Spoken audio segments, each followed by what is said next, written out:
everybody, and welcome to How to Make a Mario Plush video 2.0. This is an updated, more advanced version of the series I made in 2014. This series will consist of 5 parts.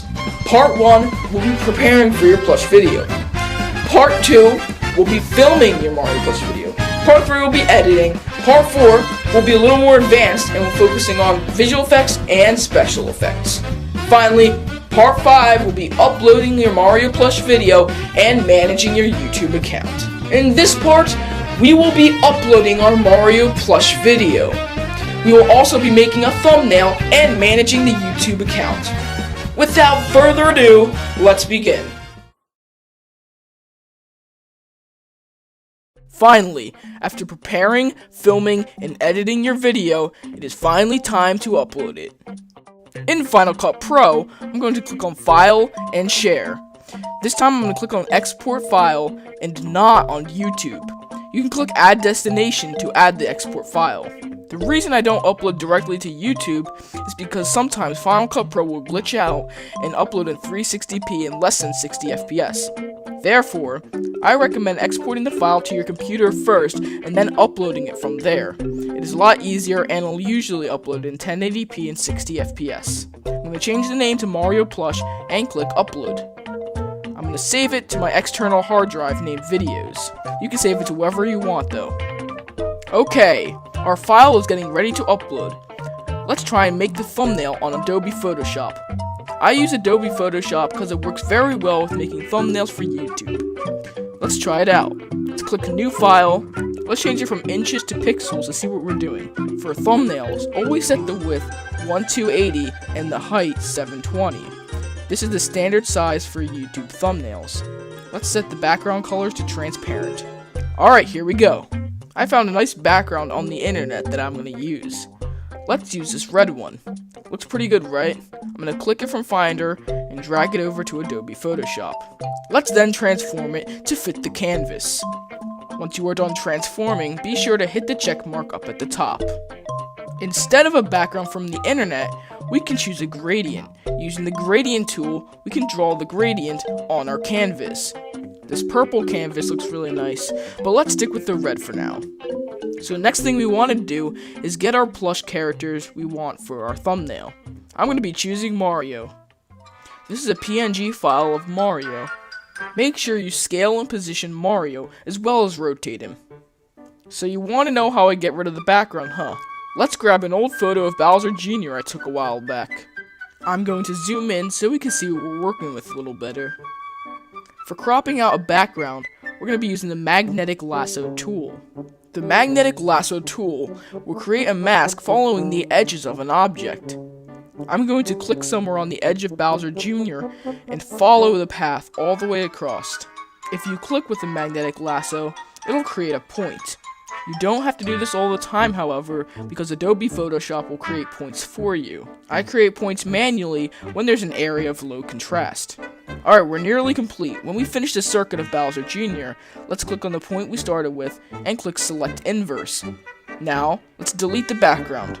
Ta-da! You did it! The background is gone. There is a little bit more we have to do, like cropping out some holes and also changing the colors. Let's click on Image and then Adjustments to change the brightness and contrast. Let's pull the brightness up a bit and the contrast up a little bit. Let's also mess with the vibrance a bit. Let's pull the vibrance up, maybe the saturation up a little bit. Click OK. Bowser Jr. is looking good. Let's try and transform him to position him where we want. Alright, we got one character finished. Let's pull in Mario and Luigi. Once again, I'm going to position Mario where I want him to be. Be sure to do the same with your other characters. Now, let's add the text. Click on the Add Text tool and choose a font we want. Be sure to choose one that best fits your video. I'm going to be using one called Super Mario Bros. I do not know where this is on the internet, so I cannot help you find it. Alright, I finished typing Mario Plush. But we're not done yet. We're going to have to edit our text a bit more before we are complete our thumbnail. As you can see, some of the letters are overlapping. Let's get rid of the overlapping bits using the eraser tool so it doesn't look messy. We should also tamper with the eraser size and hardness. Put the hardness all the way up and the size all the way down almost. This is so we can erase the overlapping bits with ease. As you can see here, it's pretty easy to erase the overlapping parts. Alright, I've just about cleaned up the entire title.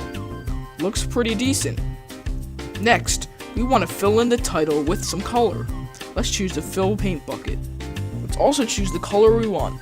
On the right, you can adjust the color. Let's choose this red maroon color. That'll work pretty well, while also being different from the background. We are not 100% done with the title yet. We have to click on Layer and then Layer Style to edit the shadow, bevel and emboss, and more features. These are effects. When creating a drop shadow, try playing with the opacity, spread, size, and distance. Each of these variables will affect the style. I'm also going to be editing the bevel and emboss. Once again, try experimenting with the different variables to find the style you would like. The final layer style I use is gradient overlay. If you would like to edit the gradient, be sure to click on the gradient to change and edit it. You can change the color, the position, whatever the fade, or you could choose a preset you would like. The thumbnail looks really good. Let's click on Save As to save this file. Let's call it Mario Plush. Also, we're going to be changing the format. Let's not choose PNG. PNG keeps the transparency and is good if you're saving Mario Plush characters you've made. For this, we're going to be doing JPEG because YouTube only supports JPEG. I'm not really sure on that, but I'm pretty sure it only supports JPEG.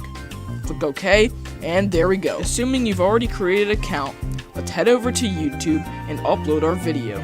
You can find all your videos in the video manager. Let's click Upload. Now we're going to click Select Files to upload and find the file that you've exported from Final Cut Pro. Once you've found it, click Choose and YouTube will upload.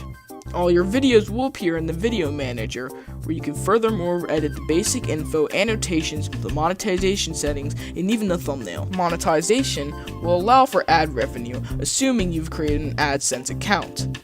You can now get money for your monetization, assuming your monetization option is on. From the video manager, you can also choose the playlist your video will appear in, as well as the privacy options.